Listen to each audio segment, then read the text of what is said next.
बोले थे ना कि महंगाई कम होगी, बोले थे ना खाते में 15 लाख रुपया आएगा, बोले थे ना अच्छा दिन आएगा। आया क्या? मोदी जी के स्टाइल में पूछूं क्या मीडिया वाले? मोदी जी बोले थे ना कि हम बोले थे? अरे बोलिए ना महाराज, आपको भी बोलना पड़ेगा, याद रखिएगा इस बात को। सबकी बारी आएगी, इस बात को याद रखिएगा।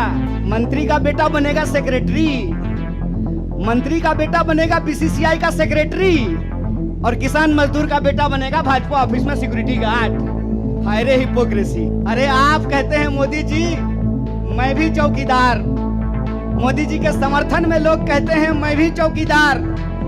ये चौकीदार नहीं है, ये देश के ठेकेदार हैं। और ये देश के ठेकेदार कैसे हैं? क्योंकि इस देश के लोगों का, उनके भविष्य को ये ठेके पे कर देना चाहते हैं। इनको लगता है कि एक बार ईडी भेज देंगे तो कांग्रेस पार्टी डर जाएगी, कांग्रेस के कार्यकर्ता डर जाएंगे और चुप होकर के बैठ जाएंगे कि देखो देखो इसके नेता के ऊपर ईडी आ गया है तो कार्यकर्ता को कौन पूछता है। कांग्रेस पार्टी के अंदर इस बात का जज्बा है कि अगर हम देश को अंग्रेजों से आजाद करा सकते हैं तो इस देश को हम अंग्रेजों के चापलूसों से भी मुक्त कराएंगे। इस बात को याद रखिएगा, इस बात को याद रखिएगा कि आपने देश के साथ जो खिलवाड़ किया है उस खिलवाड़ के खिलाफ हैं हम। उस खिलवाड़ के खिलाफ क्यों हैं हम? कि आपने इस देश को सपना दिखा करके, आपने इस देश के लोगों को उम्मीद जगा करके उनके साथ धोखा किया है। ये हम नहीं बोले थे, श्री 108 श्री माननीय प्रधानमंत्री जी बोले थे कि हर साल 2 करोड़ नौकरी दी जाएगी। क्या मीडिया वाले? मोदी जी बोले थे ना कि हम बोले थे? अरे बोलिए ना महाराज, आपको भी बोलना पड़ेगा, याद रखिएगा इस बात को। सबकी बारी आएगी, इस बात को याद रखिएगा। अरे हमारे लिए क्या है, जब तक जेल में चना रहेगा, आना जाना लगा रहेगा, हमको कोई दिक्कत नहीं है। लेकिन बारी सबकी आएगी, इस बात को याद रखिएगा। कहे थे ना मोदी जी कि हर साल 2 करोड़ रोजगार देंगे, बोले थे कि नहीं बोले थे? अरे बोलिए ना, आप कांग्रेस के कार्यकर्ता हैं, भाजपा के थोड़ी हैं कि डर जाएंगे। बोलिए, बोले थे ना, बोले थे ना कि महंगाई कम होगी, बोले थे ना खाते में 15 लाख रुपया आएगा, बोले थे ना अच्छा दिन आएगा। आया क्या? मोदी जी के स्टाइल में पूछूं क्या? आया क्या? अब नया जुमला आया है, अब नया जुमला आया है कि हम अग्निपथ लेकर के आए हैं। एगो भाजपा का नेता ईमानदार है, कैलाश विजयवर्गीय को धन्यवाद देना चाहिए। कम से कम उसने इस देश के नौजवानों की शंका दूर कर दी। उन्होंने बता दिया भाजपा की नई योजना है तैयार, भाजपा ऑफिस में सभी नौजवान बनेंगे चौकीदार। यही योजना है ना। लेकिन मैं कहता हूं विजयवर्गीय जी, आपका बेटा बल्ला बहुत बढ़िया चलाता है, अफसर पे बैठ चला रहा था, उसको बीजेपी ऑफिस में क्यों नहीं सिक्योरिटी गार्ड बना देते हैं?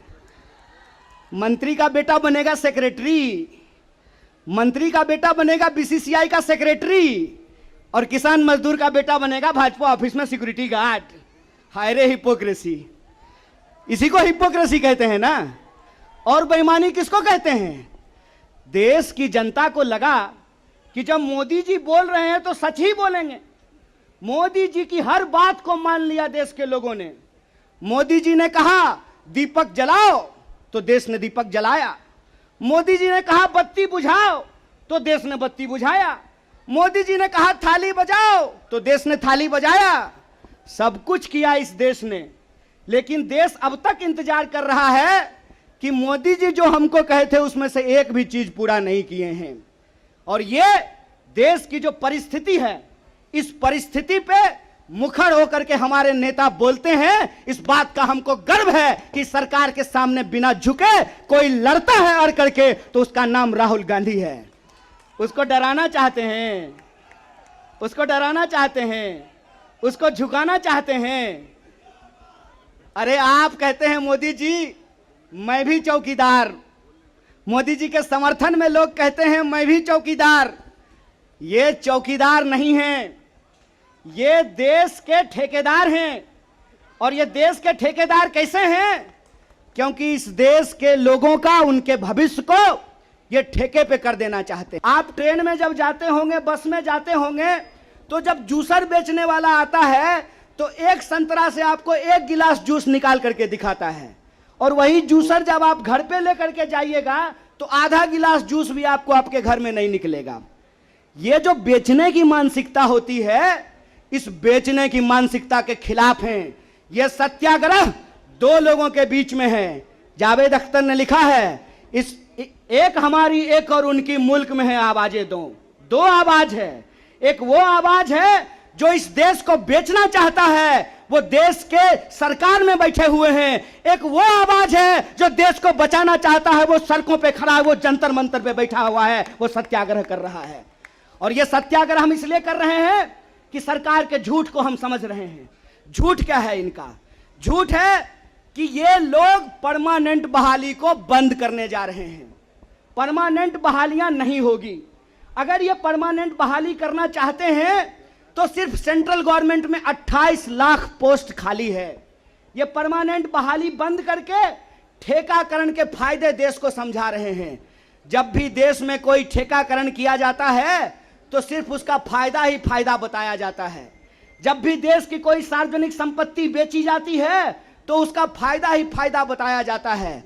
लेकिन इस बात को याद रखिएगा कि देश में अगर सारी सार्वजनिक संपत्तियों को बेच दिया गया तो देश का क्या होगा? एक बार आप इस बात पे विचार कीजिएगा कि अगर एयर इंडिया नहीं रहेगा, अगर नहीं होगा एयर इंडिया, तो क्या करेंगे ज्योतिरादित्य सिंधिया? समझना है कि नहीं समझना है? आप हमको बताइए कि सरकारी रेलवे नहीं होना चाहिए, सरकारी बीएसएनएल नहीं होना चाहिए, इनके हिसाब से सेना में नियमित नौकरी नहीं होनी चाहिए। जब सब कुछ सरकारी नहीं होना चाहिए तो सरकारी प्रधानमंत्री लेकर के ढोल बजाएंगे? फिर सरकारी प्रधानमंत्री भी क्यों होना चाहिए? सरकारी संसद भी क्यों होना चाहिए? देश का मतलब होता है देश की राष्ट्रीय संपत्ति, देश का मतलब होता है देश की राष्ट्रीय सेना, देश का मतलब होता है देश के लोगों का सम्मान।